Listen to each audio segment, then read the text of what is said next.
اللهم صل على سيدنا محمد. معاكم أسماء رمضان من محافظة الإسكندرية. النهاردة هنعمل مع بعض أحلى طبق صدوق، اللي هو وانتي بتبقي ماشية في الشارع كده جنب محل الصدوق، شم ريحة الصدوق طالعة وهتطلع كده شم ريحة الصدوق في كل حتة.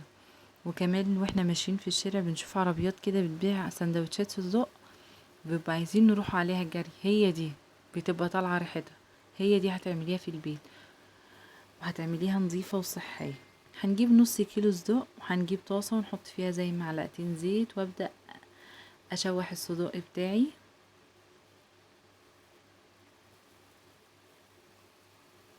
لازم هنا يا جماعة الصدوق يتشوح كويس ويتحمر كويس عشان الدهون بتاعته تنزل منه.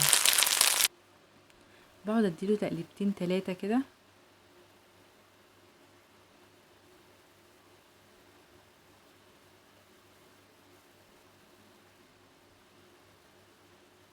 لحد ما ياخد، تحس ان هو اخد لون ذهبي كده، يعني ما يبقاش محمر جامد ولا ناشف. هنا الطاسة للأسف طلعت صغيرة معايا، هضطر ان انا اجيب لها طاسة تانية كبيرة. هنا اهو الصدوق زي ما قلبته معاكم. هجيب الطاسة الكبيرة وابدأ اصفي بقى الصدوق اللي انا حمرته ده او شوحته، واخد اللي هو الدهون اللي نزلت منه.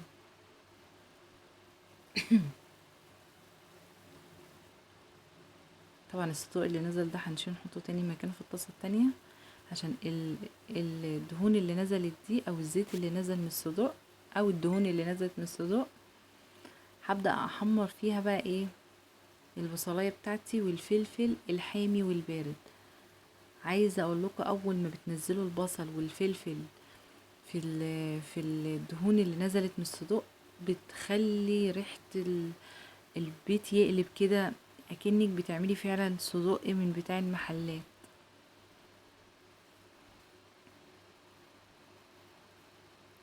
هنا ببدأ اشوح البصل بالفلفل،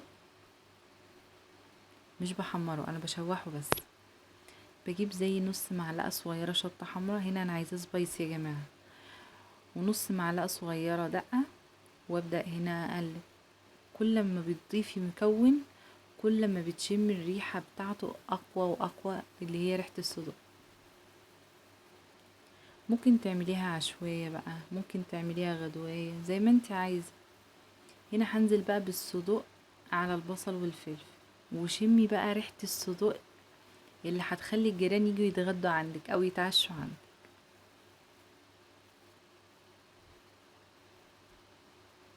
هنا هبدأ اقلب الصدوق بالفلفل بالبصل. هنا لازم طبعا اخلي الصدوق ياخد من البصل والفلفل. مش هتندمي فعلا لما تعملي الوصفة دي، مش هتندمي وهتدعيلي ان شاء الله.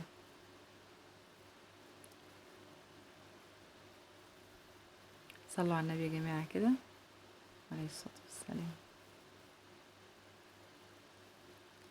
هنا بقى هجيب الطماطم بتاعتي اللي انا مقطعة حبيتين طماطم قطع صغيرة، وهبدأ اقلبها بقى في الصدوق.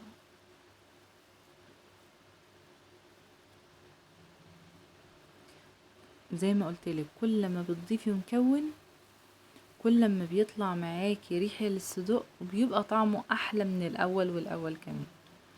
هنا هجيب بقى البهارات بتاعتي. عندك بهارات لحمة ممكن تحط لها حبة، ما عندكيش مش مشكلة، هنستغنى عنها. حبة جنزبيل ندع صغننة، ودي بتخلي الصدوق في حتة تانية برضو. حبة كمون صغيرين خالص عشان ما يمررش الاكل. وحبة حباش. الحباش ده يا جماعة عبارة عن كزبرة وشطة وكمون، وحبة بابريكا،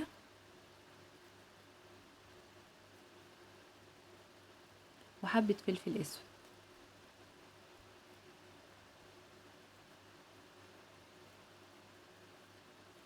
هقلب البهارات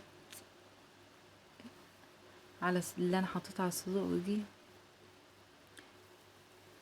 وشم الريحة بقى وجمال الصدوق كده. هو كده يتاكل، بس لازم الطماطم طبعا تكون تطيب شوية. بس هنا انا هضيف كمان مكون للصدوق عشان اخلي الاكلة بتاعتي تقضي تقضي الغدوة بتاعتنا.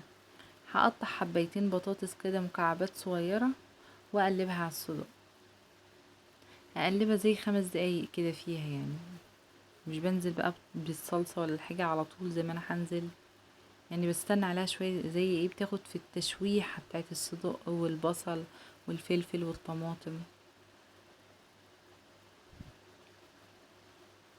في مكون تاني كمان هننزل زي بمعلقتين صلصة كده عشان يحمر معانا الصدوق بالبطاطس.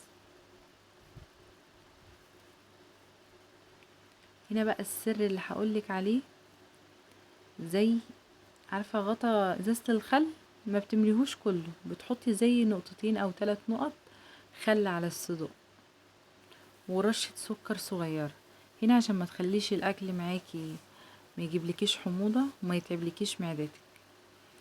هنا ببدأ برضك اضيف ربع معلقة ملح، طبعا الصدوق بيبقى فيه ملح فما بحطش ملح كتير.